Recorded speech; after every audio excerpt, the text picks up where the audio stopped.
Hey, it's Bill Sutton. And Jason Sutton. Welcome to another episode of Sutton Impact Family Style. And today we're going to talk about our favorite sports movies. Now, we did make a few rules for ourselves. We decided no documentaries. Not that documentaries aren't great, but we might revisit that in another show. So this is narrative films. This is our favorite list, so it doesn't necessarily correspond with any top 100 or top 5 lists.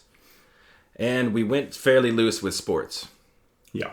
So, one movie that did not make either of our list is Happy Gilmore. Mm-hmm. But we are considering Happy Gilmore a sports movie, as it does revolve around the sport of golf. Right. But I don't know if you would traditionally call it a sports movie, but for our podcast, that movie would count as a sports movie. Right. And we're going to take turns. We're going to start at 5, and we're going to work down to our absolute favorite sports movie. Okay. I'll start off. Here's my number 5. My number 5 is The Natural.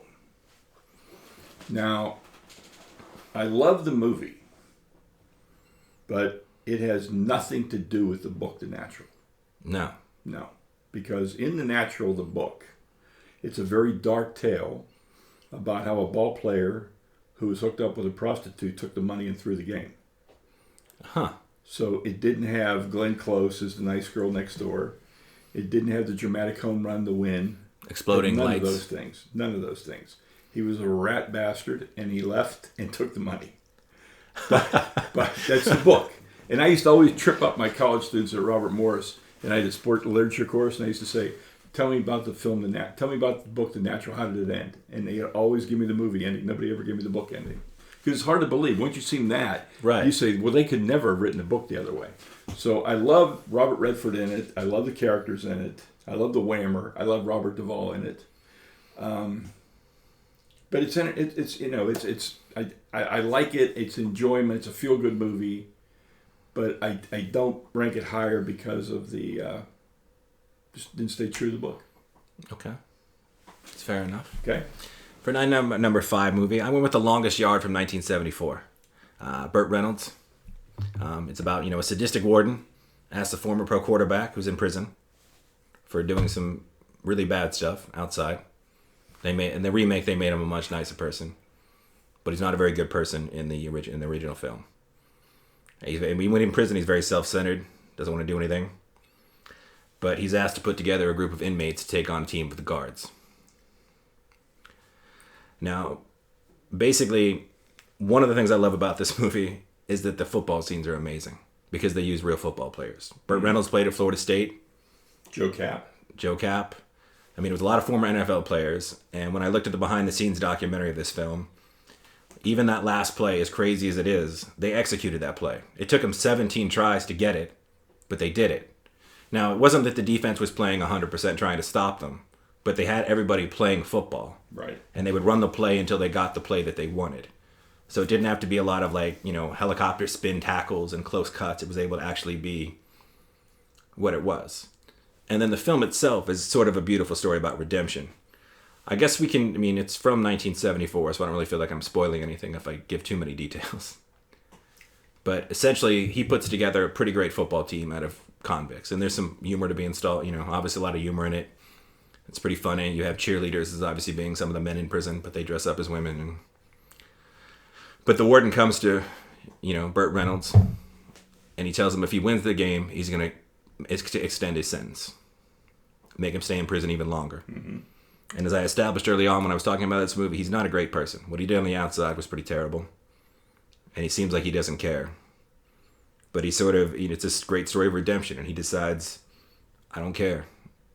We need to win this game for us in here. And it is sort of an odd game. The other thing about the movie that makes it sort of crazy is that you're rooting for prisoners. Yeah. The guards are terrible people, and they beat the prisoners, and they do awful things to them. So it's not like the guards are great people, but technically it's a movie where you're rooting for bad guys. Yeah. And you're hoping that they beat the good guys. And like I said, I just really enjoyed it. So, but it's number 5. It has some flaws, okay. And I did not like the remake, just for the record. Agreed. My number 4 is going to be Bull Durham. Okay. A really accurate account of life in the minor leagues. Not a lot of the glamour. Good story. Good story about teamwork. Good story about what baseball is: food, folks, and fun. Minor league baseball. That's really what it is. You don't know the players that are playing, with the exception of maybe one or two. You don't know the standings. I mean, all those things. I mean, just you go have a good night. You get a good meal, and you get entertained. And the book is pretty true. Kevin Costner plays catcher Crash Davis. Susan Sarandon plays the baseball Andy the groupie. Tim Robbins plays the Nuke LaLoosh, the pitcher, the rookie phenom. And it's highly entertaining. It's well done. It was shot in Durham at Durham Park, and really led to a surge in popularity of the Durham Bulls. And a lot of high attendance that year, and a lot of interest in it, a lot of merch sold. It's kind of fun, but that's my 4. Yeah, I think my only knock on that particular film was Tim Robbins was not very convincing throwing a baseball. No, the angles that they showed, yeah. Yeah, it's almost like Tom Cruise hitting a softball in Few Good Men. Few Good Men, yeah. Like, that's not believable at all. No, not the best athletes on the planet. For 9 Hour Before film, I went with a feel-good sort of movie, and I went with Remember the Titans from 2000. Okay. It's got a crazy cast. Denzel Washington, Hayden Panettiere, Kate Bosworth, Ryan Gosling, Wood Harris, Ryan Hurst, from your show, The Outsiders. Mm-hmm. Basically, the suburban schools in Virginia have been segregated for a long time. There's a black school and a white school and a black school, and they decided to bring them together. Now, on top of that, they bring in Denzel Washington to be the head coach, despite the fact that the assistant coach had been waiting for like 20 years to become head coach. The whole town is behind him. Mm-hmm. There's a lot of racism involved. And Denzel Washington, and once the team gets together, there's a lot, they don't want to play together. They don't want to be in the same locker room together. They don't want to do these things together. And I would say one of the reasons it is number 4 and not higher is that it is, it deals with it sort of on a Disney level. Like, it's not, people get together pretty quickly and, they learn about their strengths and their potential. But it's a very fun movie. It's a beautiful movie. And the 2 main players on the team, Wood Harris and Ryan Hurst, are linebackers. And Ryan Hurst is, sort of the stalwart, Johnny Unitas haircut, middle linebacker, and Wood Harris is, sort of the new, faster, more athletic on this field. And those 2 just develop this bond that the rest of the team sort of is inspired by. And it's a very nice story. And again, like I said, it's a little bit, on the nose, and it's probably, obviously based on the way things in the world are right now, it's, a little bit too easy of an answer. Yeah. But it's just a good feel-good movie. It's got good music. It's got a lot of 1960s, like, rock and pop and Motown, a lot of Motown. Mm-hmm. And just a very well-done film. I liked it. Very good. It's a very good feel-good movie. Very good. It does, it makes you feel part of it, and it's nice. It's a well-told story. Right.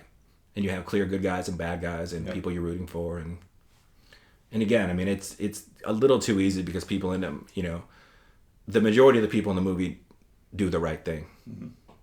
And they accept people and they move on, and it's, and parts of it were based on a true story. Yeah. Like the Wood Harris Ryan Hurst relationship was actually real. Mm-hmm. And they did become good friends, and according to the credits, they're still good friends to this day. And it was, it's just really well done. It's a very well done story. All right, my number 3,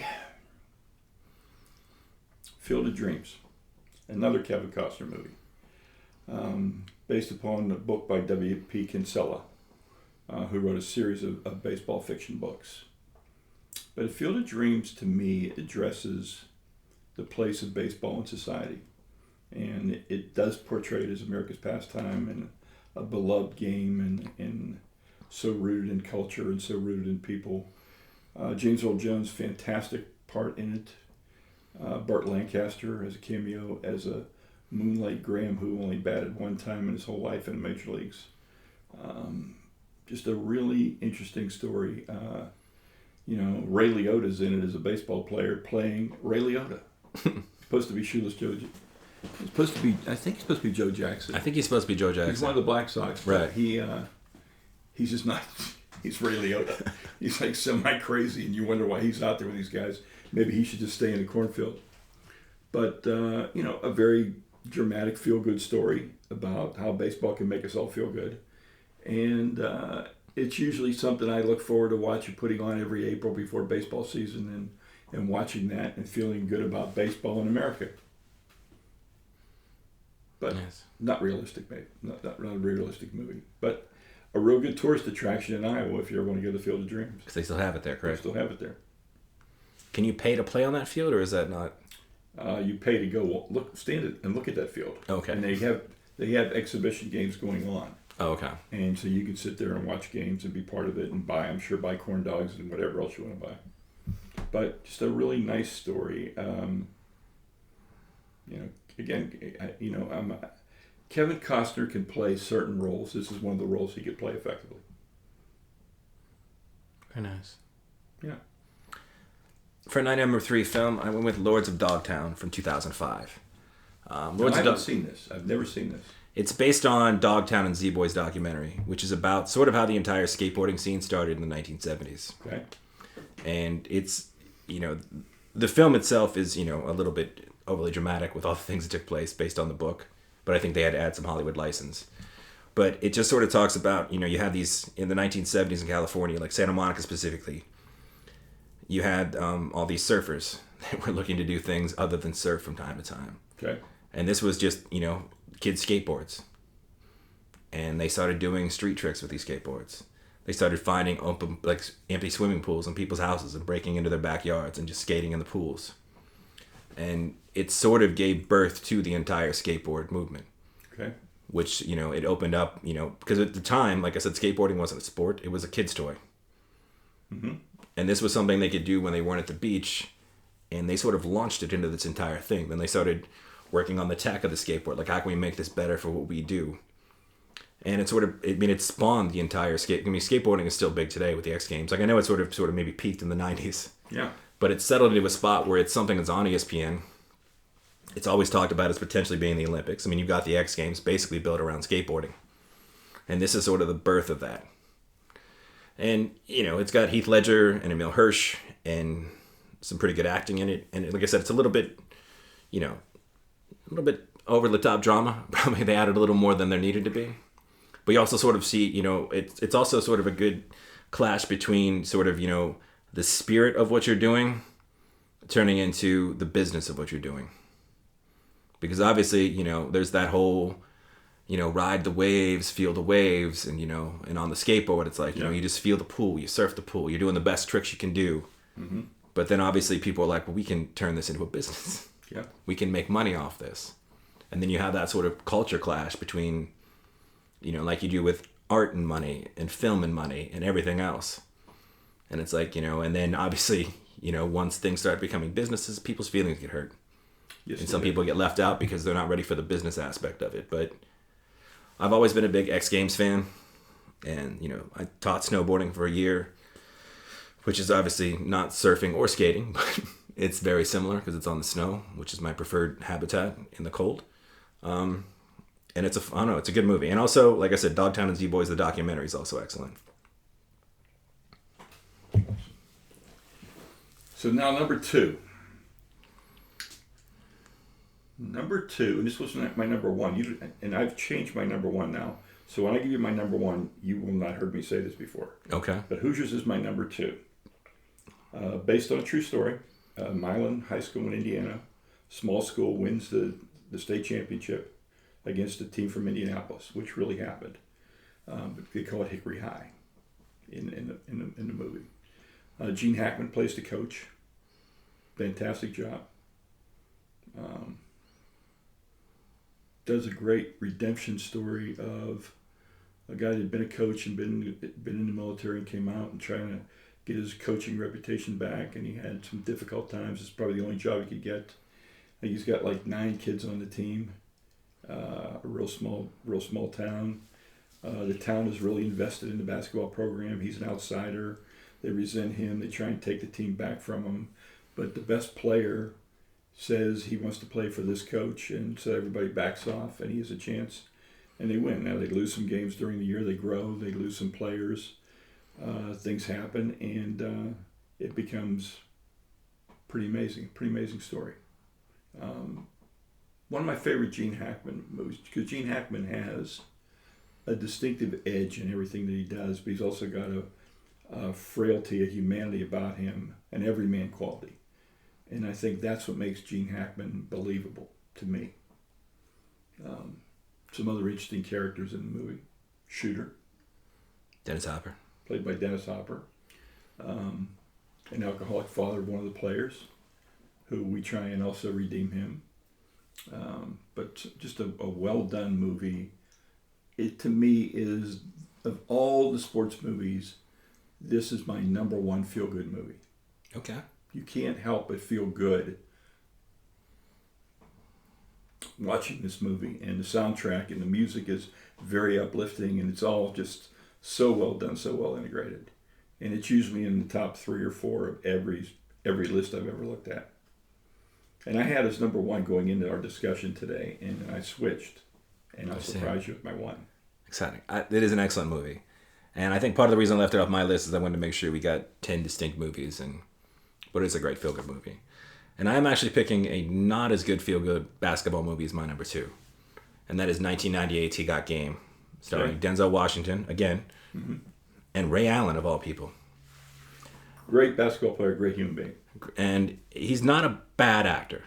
I can't say that he's the best actor in this film, clearly, because Denzel's in it, but, I think he holds his own for the most part. And what I like about this film, I guess, overall, is it's sort of a realistic portrayal of recruiting. In the last episode, we talked about the problem with boosters. Mm-hmm. In this movie, you have Ray Allen is playing Jesus Shuttlesworth. Yep. He's the best high school player in the country. Everybody wants him. And his father was a basketball player, played by Denzel Washington, who went to prison for murdering his mother. Now, again, this movie's almost 20 years old now, so I don't feel bad about somewhat spoiler, but basically the kids are sitting at the table. Denzel and the wife are having a fight in the flashback. He pushes her, she trips, hits her head, she dies. It's very sad, but it's not, it clearly wasn't Denzel's intention to hurt his wife or anything else, but right. But he did kill her in front of the kids, so Ray Allen resents him incredibly. But because he's this great basketball player, everyone is using every possible angle to get at him. So they're going to his friends, and they're offering his friends cars and money to get Jesus Shuttlesworth to come to this school. They go to his girlfriend, who happens to be named Lala and lives in New York, like Carmela's wife. And, they've got her. And then they go to the prison, and they let Denzel out of prison. And they say, if you can convince, we'll give you 2 weeks. If you can convince your son to play basketball at our school, we'll let you out of prison. And Denzel obviously gets back out, and Jesus Shuttlesworth, Ray Allen wants nothing to do with him. Sure. He watched him kill his mom in front of him and then disappear out of his life. And as a result, Ray Allen has had to raise his siblings. He's had to be the man. He's had to put it all together. And it's got some, with the girlfriend, it's got some very realistic moments where when Jesus Shuttlesworth finds out, that she's been talking to agents and hanging out with agents and trying to get him to go here, he gets mad. And she comes back with, look, we're in high school. I'm your girlfriend. You're going to leave. You're going to go off to college and leave me here in this crappy town. What is supposed to come with me? Why is it bad that I'm trying to get my own? Which on some level, it's kind of realistic. It's kind of realistic. And you kind of understand, she's the prettiest girl in the town. And it's his high school sweetheart. But once he gets out, she's going to be left here. Mm-hmm. And then Denzel and Ray Allen, he keeps showing up on the basketball court where Ray Allen is practicing. And he just wants, it becomes more about just sort of forgiveness than about going to this school. Okay. And, Denzel Washington, obviously Ray Allen would crush him in real basketball, but he looks like he can play, which for me, based on obviously The Longest Yard and this film, I like actors that can play sports if you're going to cast them in a sports role. You want believable. And Denzel Washington looks believable. He's got a respectable jump shot. Yeah. In the wide shots when he's got a little bit of handle. And I don't know, it's a very touching movie. It's very good, but it's kind of dark at the same time. That's why I like Costner, because he played at Cal State Florida. He played baseball. Yeah. And a baseball movie is very believable for me. Right. And again, as somebody that's worked in the field of acting as a union actor, there's a lot of great actors out there, and it feels like, when it comes to a sports role, find one of the ones that, can walk and chew gum at the same time. If you need to throw a baseball as part of the role, make sure they can throw a baseball. Yep. Because you can find one. Yeah. And maybe it doesn't bother the average viewer, but obviously... It always doesn't sit well with me. I mean, I still think of that one scene I always talk about with Tom Cruise hitting a softball, and they keep looking out, and I know the ball went up. He popped it up behind him. Right, but they make it look like he's crushing these balls out in the outfield. Yeah, it's pretty standard. All right, you ready for my number one? Sure. Do we want to give a quick... Do you have any honorable mentions before we move on to number one that you feel like... Oh, yeah. My honorable mention, one would be Raging Bull with Robert De Niro and Joe Pesci. The Brutality of Boxing. Muhammad Ali with Will Smith. Right. Very good film. And my third honorable mention would be The Wrestler with Mickey Rourke. Okay, that's very good. I have to give a special shout out to another sort of cheesy football movie, but one that introduced me to Paul Walker, and I got to watch The Dawson play quarterback, Varsity Blues. Okay. Not the most realistic football movie, but a very enjoyable film. Rocky. Stallone's Rocky. Good point. I mean, it won Oscar for Best Screenplay, and I think, I wouldn't say it's one of my favorite films, but that's why I feel like I've got to at least mention it. Like, it's an excellent sports film. It is, the first one. The first one. And I know it got a little crazy with the second and the third and so on and so on. And I think with Creed, which I've yet to see, but supposedly with Creed, they sort of bring it back to sort of its Rocky roots. But the first Rocky's, it's very well done. You're watching the young guy struggle to fight. Carl Weathers in it. Excellent. And, again, it's not what you think's going to happen in the end. It's a moral victory, but it's not a victory. How about your least favorite sports movie? Well, I have to give my one more honorable mention to one that's technically not a real sport, but a movie that it's one of those ones I can just turn on and watch every single time it's on, and that's Basketball. Okay. Which is the writers and producers of Airplane, starring the South Park cast. All right. And I love it. I can't help it. Okay, that's fair. Worst sports movie?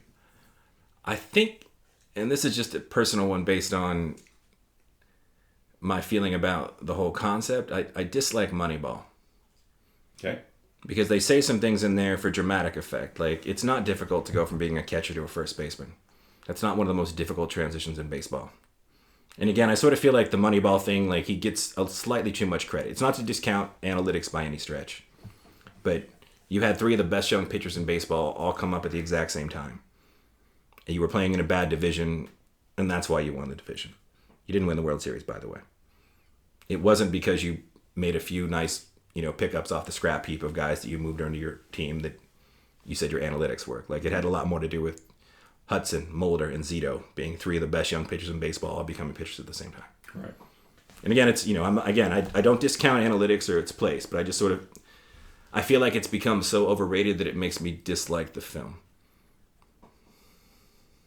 That's fair. I'm not a fan of the film either.